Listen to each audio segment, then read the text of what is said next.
Assalamualaikum warahmatullahi wabarakatuh. Selamat malam Tribuners. Jumpa lagi bersama saya Wawan Erwanto dalam acara Tamu Tribun.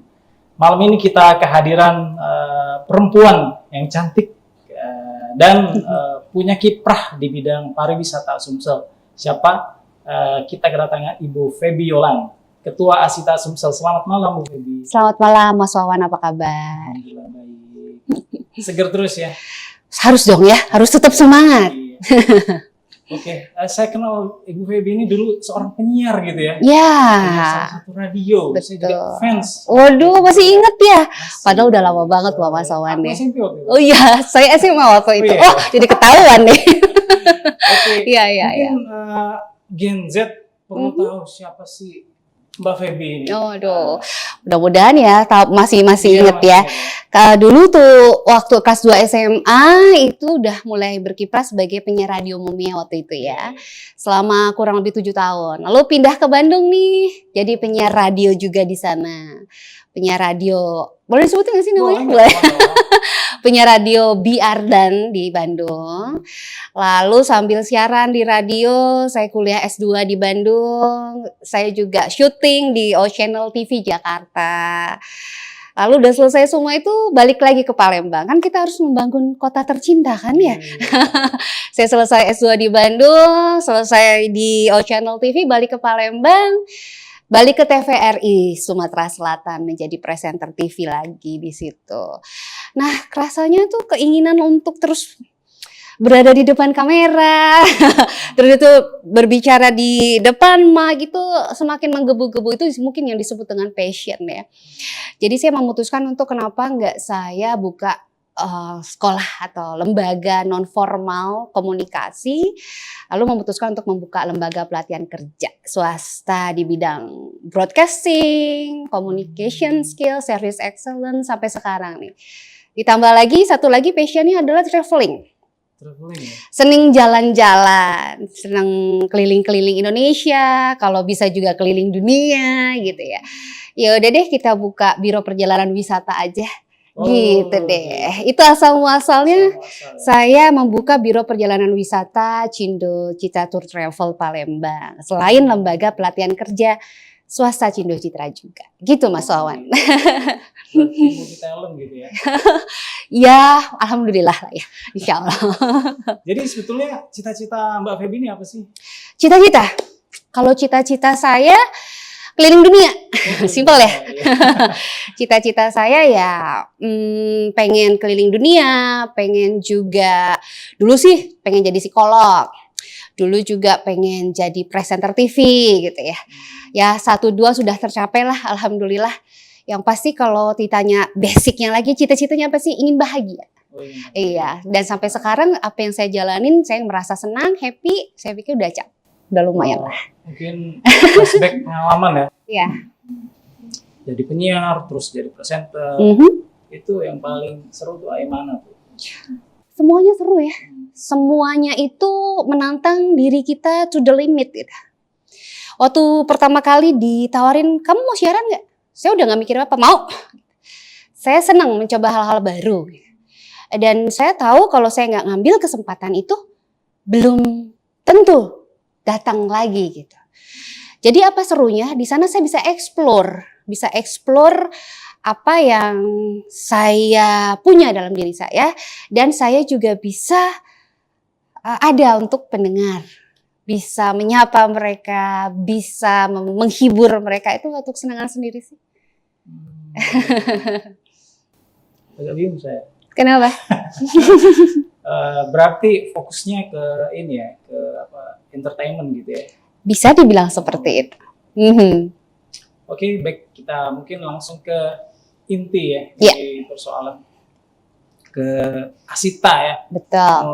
Mungkin kebanyakan Gen Z nggak tahu apa sih Asita itu, terus organisasi apa, bergerak di bidang apa. Iya. Jadi bisa jelasin sedikit ya soal Asita. Iya. Seperti yang saya bilang tadi sebelumnya ya. Di mana saya membuka biro perjalanan wisata atau tour and travel lah, ya agent travel yang menyelenggarakan perjalanan wisata domestik, internasional, penjual tiket pesawat, segala macam tiket, rental mobil dan sebagainya.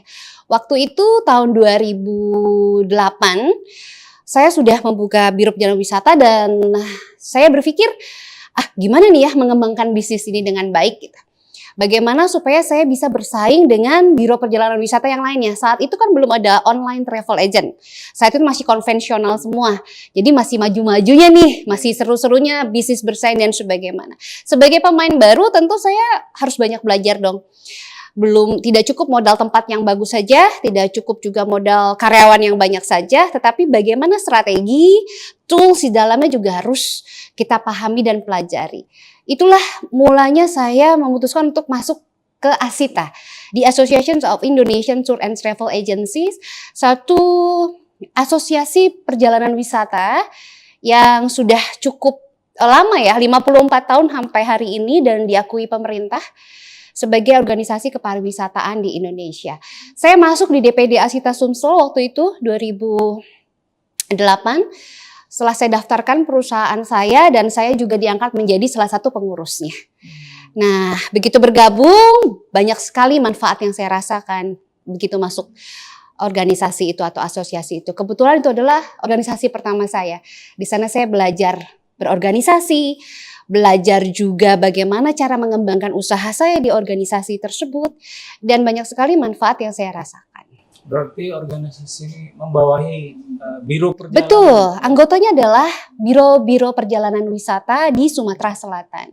Di Indonesia saat ini sudah 34 provinsi, jadi 34 dewan pimpinan daerah di setiap provinsinya. Kurang lebih 7.000 yang terdaftar biro perjalanan wisata dan 3.000 sampai 3.500 yang aktif biro perjalanan wisata di Indonesia.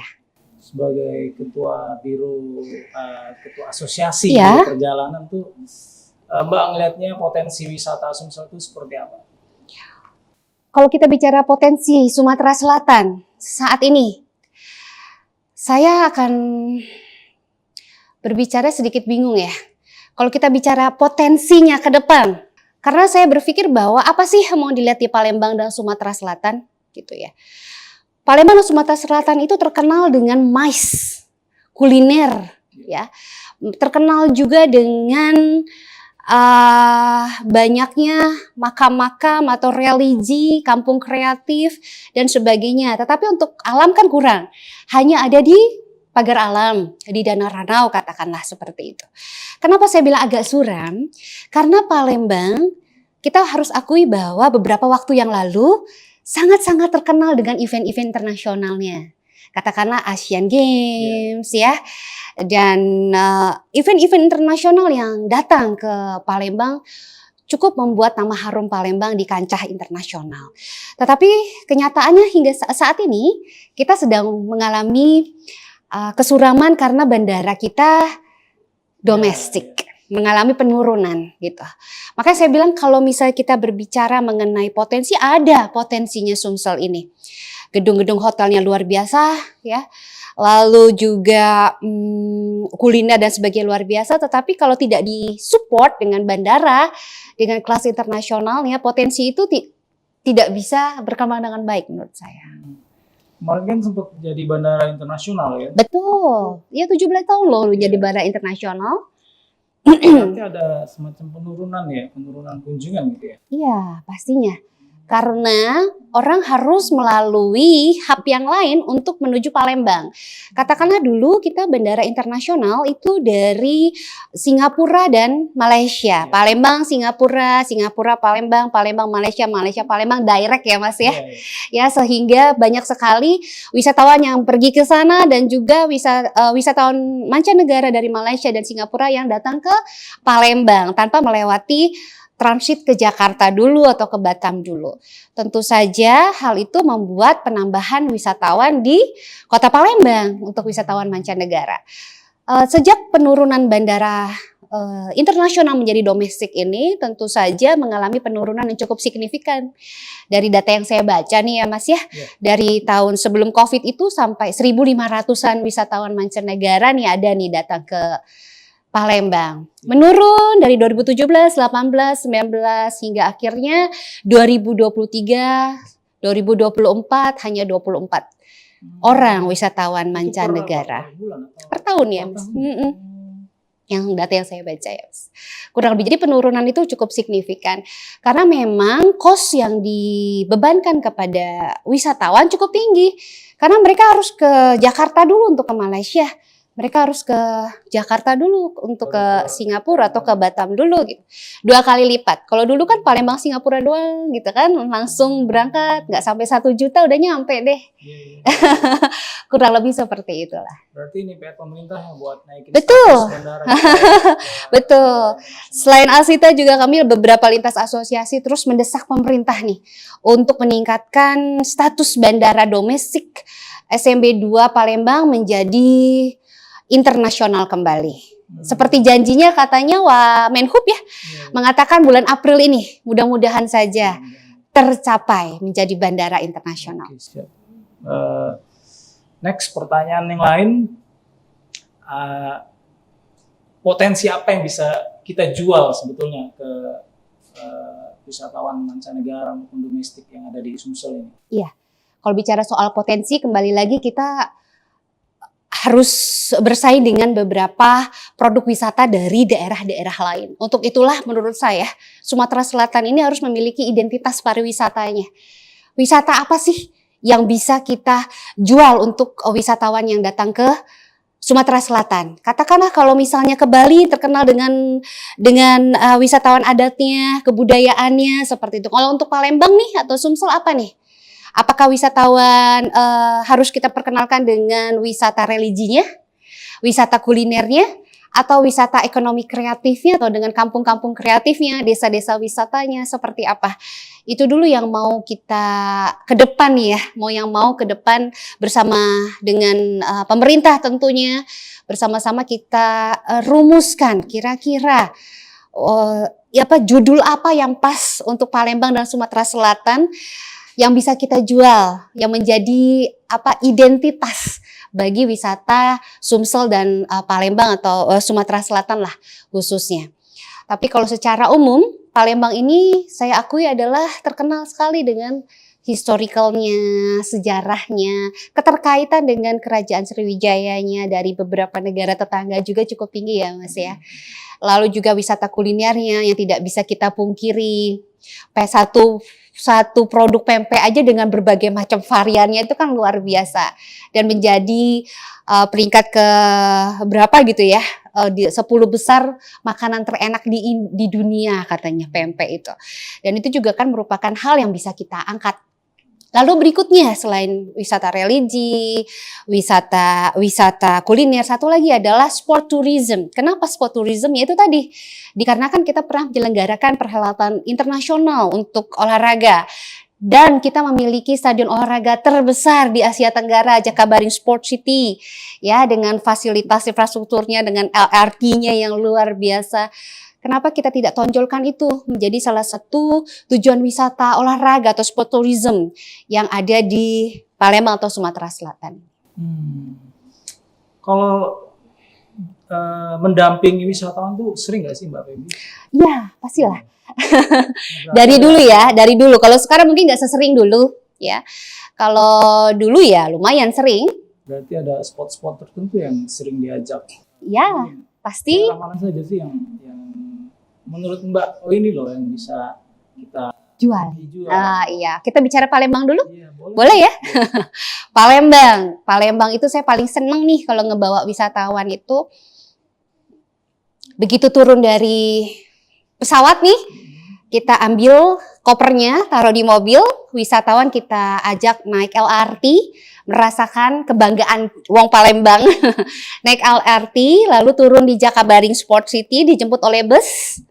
Bus sudah kita siapkan, jalan-jalan ke Jakabaring Sport City. Lalu makan siang di sana, sekitar sana ada pindang yang enak kan pasti ya, di Jakabaring kita banyak, tinggal pilih saja. Lalu dari situ kita mengelilingi wisata Benteng Kuto Besak. Benteng Kuto Besak, Museum Sultan Mahmud Badarudin, lalu foto di Patung Belido, lalu juga bisa ke Monpera ya. Ya, mudah-mudahan ke depan bisa diaktifkan lagi nih. Ampera Tower-nya. Itu juga merupakan daya tarik yang luar biasa menurut saya yang bisa kita jual untuk wisatawan. Nah, lalu setelah malam mungkin bisa langsung makan ke Riverside. Kalaupun masih siang, bisa juga kita ajak jalan-jalan dulu ke Pulau Kemarau. Lewat Benteng Kota Besar, dermaganya kurang lebih 1 jam, pulang pergi 1,5 jam. Udah pulang sekitar jam 6, kita makan malam di Riverside. Lalu setelah itu bisa kembali ke hotel. Itu hari pertama tuh Mas. Baru hari pertama loh, sudah seru banget ya bayangannya ya. Experience yang dialami oleh wisatawan sudah bisa naik LRT. Selain udah naik pesawat, naik LRT, naik ketek pula ke Pulau Kemarau. Dalam 1 hari naik berapa berapa jenis armada ya. Lalu besoknya wisata shopping luar biasa. Kria di Sumatera Selatan atau Palembang ini kan berbagai macam. Setiap kabupaten memiliki ciri khas krianya, kain khasnya. Ada gambo di Muba, misalkan seperti itu kurang lebih. Jangankan kria, pindang aja berbagai macam. Pindang Muara ini warnanya beda. Pindang kabupaten yang lainnya beda. Nah, jadi sebenarnya kaya sekali yang bisa kita jual dan eksplor di Sumatera Selatan ini, Mas. Selain shopping, kita ajak kalau shopping kemana nih? Ke Tangga Butung, kita udah punya satu lokalisasi tempat penjualan produk-produk kria khas Sumatera Selatan di sana. Banyak sekali toko-tokonya, sekaligus wisatawan bisa melihat pembuatan songketnya dan sebagainya. Experience atau pengalaman yang dirasakan oleh wisatawan. Itu sih Mas kalau spot-spot di Palembang. Lalu kalau Mas boleh nanya lagi nih, selain Palembang, kita bisa ajak nih besoknya ke Danau Ranau. Ya, perjalanan memang aksesnya luar biasa. Itu yang menjadi kendala sebenarnya. Danau Ranau maupun Pagar Alam itu punya jarak yang cukup jauh ya. Dari Palembang 6-8 jam yang menghabiskan cukup banyak waktu sih. Cuman kalau punya long stay atau waktu tinggal yang cukup lama, boleh dong kita ajak setelah 2 malam mungkin di Palembang, kita ajak ke Danau Ranau atau ajak ke Pagar Alam, itu juga bisa jadi suatu pilihan. Biasanya kalau wisatawan mancanegara dia punya long stay, masa waktu inap yang cukup lama. Jadi bisa kita ajak explore lebih jauh ke Sumatera Selatan. Yeah.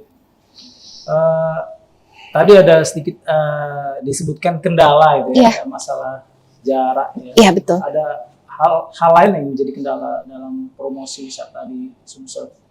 Ya, kalau kita bicara promosi pariwisata di Sumatera Selatan, ini kaitannya dengan asosiasi lagi ya Mas ya.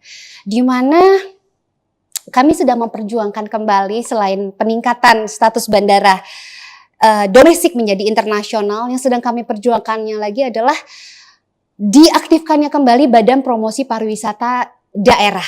Badan Promosi Pariwisata Indonesia di pusat atau Indonesian Tourism Board. Kalau di daerah adalah Badan Pariwisata Promosi Daerah atau Sumsel Tourism Board lah. Ini merupakan gabungan pentahelix. Pentahelix yang terdiri dari asosiasi pariwisata, pemerintah, government, community, media, akademisi, sehingga para aktor pariwisata, pelaku pariwisata tergabung dalam satu tempat atau satu badan yang akan membantu kinerja pemerintah dalam mempromosikan pariwisata. Sehingga kalau orang banyak yang melakukan promosi kan hasilnya juga lebih baik. Kita bisa membantu juga meningkatkan branding pariwisata di setiap daerahnya. Contohnya seperti di Malaysia Tourism Board, Singapura Tourism Board, yang diberikan anggaran khusus oleh pemerintah dalam mempromosikan pariwisata di negaranya, dan mereka bisa mengembalikan 2-3 kali lipat dengan mendatangkan wisatawan datang ke negara mereka karena mereka memiliki wadah khusus untuk berkreatif bagaimana membranding promosi mereka yang tidak hanya tergantung kepada pemerintah saja. Itu sih Mas, menurut saya. Iya, kalau kami sebagai asosiasi sedang memperjuangkan hal itu bisa ditembuskan. Bahkan memang di pusat sedang dibahas sih rencana undang-undang kepariwisataan, perubahan terhadap hal tersebut ya. Di mana DPR RI juga Komisi 7 ya di pusat sedang mendesak pemerintah Kemenpar untuk menghidupkan kembali nih Indonesia Tourism Board yang merupakan badan atau lembaga promosi pariwisata Indonesia. Berarti dulu pernah ada di Sumsel? Sudah ada. Di Sumsel ada dulu. Sudah ada, dan itu ada aturan ya di Undang-Undang Kepariwisataan, tetapi belum aktif. Sampai sekarang belum diaktifkan lagi lah. Mudah-mudahan ke depan ya Mas ya, itu bisa menjadi wadah kita untuk saling berkreasi, mempromosikan pariwisata setiap daerahnya. Menurut saya itu suatu hal dan gagasan yang bagus. Mudah-mudahan ini bisa didengar ya sama Betul. pemangku kebijakan ya. Ya, betul sekali. Harapan Mbak Feby, harapan besar sebagai ketua Asita terhadap pariwisata Sumsel sendiri apa sih? Harapan besar saya pasti ingin sekali pariwisata Sumatera Selatan ini menjadi suatu tujuan pariwisata kelas dunia. Ya. Itu yang ingin saya pastikan. Saya ingin sekali kalau saya keluar negeri, gitu ya. Dari mana? Dari Indonesia. Orang taunya Indonesia hanya Bali. Ya, harapan saya nanti ke depan orang tahu bahwa Palembang itu juga Indonesia, Sumatera Selatan itu juga Indonesia. Sehingga mudah-mudahan dengan kerjasama semua pihak, kerjasama stakeholder, mitra, dan pentahelix atau multihelix sekarang pariwisata bisa menjadikan Sumatera Selatan ini tujuan pariwisata kelas dunia. Saya mau tanya nih, kemarin sempat hangat ya kita kan gak lepas dari media sosial. Betul? Mbak. Sempat masalah konten kreator. Ya. Nah itu tanggapan Mbak Feby sendiri gimana sih? Konten kreator yang mungkin nyerempet gitu ya. Ya. Nyerempet masalah karakter wong Palembang gitu. Iya. Kok dia kayak gitu, masalah kuliner gitu ya. Sempat mungkin Mbak Feby pernah tanggapannya seperti apa sih? Kalau menurut saya ya, segala sesuatu itu harus dilihat dari sisi negatif dan positifnya. Ketika kita memang ingin menyiarkan sesuatu, harusnya juga dilihat apa sih dampaknya ke depan seperti apa. Menurut saya menyiarkan sesuatu yang positif itu akan selalu baik kok ke depannya. Karena menyiarkan sesuatu yang berdampak seperti kemarin itu cukup merugikan. Ya, cukup membuat resah dan cukup membuat nama baik Palembang juga tercoreng gitu. Karena kita seperti kita ketahui kabar buruk lebih cepat terdengarnya dibandingin kabar baik. Mudah-mudahan tanggapan saya adalah hal itu cepat berlalu dan mudah-mudahan juga kita bisa mengatasinya dengan hal-hal yang positif yang bisa kita viralkan tentang Kota Palembang. Satu lagi, kalau malam hari saya suka lewat di Jembatan Ampera, suka yang live gitu ya. Ya. Live ditonton oleh ribuan orang itu, menurut Mbak Feby itu positif atau negatif sih? Yang mana nih? Live? Live kadang nyanyi itu di atas jembatan. Oh, iya. di Ampera? Di Ampera. Oh gitu? Saya malah belum, saya ketinggalan nih. Ya. Kalau menurut saya, kalau nyanyinya bagus, nyanyinya enak didengar, nyanyinya juga lucu untuk ditonton, ya tidak menyinggung sara dan hal sebagainya, apalagi di backgroundnya adalah salah satu objek wisata, kenapa enggak? Nah, itu merupakan salah satu bentuk branding gitu, pencitraan yang bagus untuk Kota Palembang, karena diisi dengan hal-hal yang positif pastinya. Wajah negeri kita itu tergantung media sosial. Itu pasti, iya. Betul. Banyak sekali konten kreator yang nggak bisa kita kontrol. Betul. Mereka bikin konten di spot A, spot B, spot C. Polisi ada. Iya. Tapi kan kadang-kadang itu dipelintir lah istilahnya. Iya, betul. Gimana sih cara memfilter bahwa itu bukan kami, itu bukan wajah kami sebenarnya. Bali misal. Orang kenal Bali, positifnya yang bagus-bagus aja ya. Masalah ukiran, masalah tari pendek. Gitu ya. Tapi ada juga sisi gelap Bali itu ada. Tapi orang kan kenalnya kayak gitu. Iya betul. Tapi branding yang dapatnya seperti itu gitu. Kenapa Palembang kok branding yang didapatnya yang itu terus gitu ya? Belum lagi kehilangan motor dan sebagainya gitu ya. Kemarin ada bule Rusia ya? Iya, bule Rusia yang kehilangan motor sebagainya gitu. Ya kalau menurut saya sih apa yang harus kenapa kita nggak berlomba-lomba aja nunjukin hal-hal yang baik kalau begitu gitu kan. Kayak kemarin yang sudah dilakukan oleh beberapa kayak kemarin tuh ya ada LSM juga di situ ya, ada asosiasi juga, ada Dokter Richard juga itu ya untuk membalikan keadaan ya. Menurut saya itu salah satu usaha atau upaya sih untuk membuktikan bahwa wong kita galo nih bisa juga kok masak rendang dari kita untuk kita dan aman-aman aja, bahkan melebihi porsi dari yang kemarin gitu. Asal memang dipersiapkan dengan baik. Menurut saya hal yang negatif seperti yang sudah dilakukan influencer sebelumnya itu dibalas dengan tindakan seperti itu cukup bagus juga untuk membuktikan bahwa kita baik-baik saja. Nah, apa sih caranya atau apa tipsnya untuk menghilangkan yang seperti itu? Lakukanlah lebih banyak lagi kegiatan positif seperti itu. Melakukan pencitraan yang baik terhadap Kota Palembang gitu. Semakin banyaknya orang-orang yang mau melakukan hal-hal yang baik dan positif dan bermanfaat untuk orang lain dan disiarkan melalui media gitu ya, media sosial atau apapun itu, menurut saya itu menjadi hal yang baik untuk meningkatkan branding positif tentang Kota Palembang. Pertanyaannya, ayo mau nggak, peduli nggak? Nah, kepedulian itu yang susah didapat gitu. Jadi kalau nggak menunggu orang lain, kenapa nggak dari kita dulu aja gitu? Mungkin dari gerakan kecil-kecil dulu, gerakan sadar wisatanya kita dulu deh. Apa sih yang harus kita lakukan? Kita gerakan sadar wisata kita dulu deh. Bagaimana kita misalnya membuang sampah dengan baik dan membersihkan tempat destinasi wisata yang baik, objek wisata yang baik kita bersihkan, kita viralkan. Ya nggak apa-apa, itu kan memviralkan sesuatu yang bermanfaat dan memotivasi masyarakat.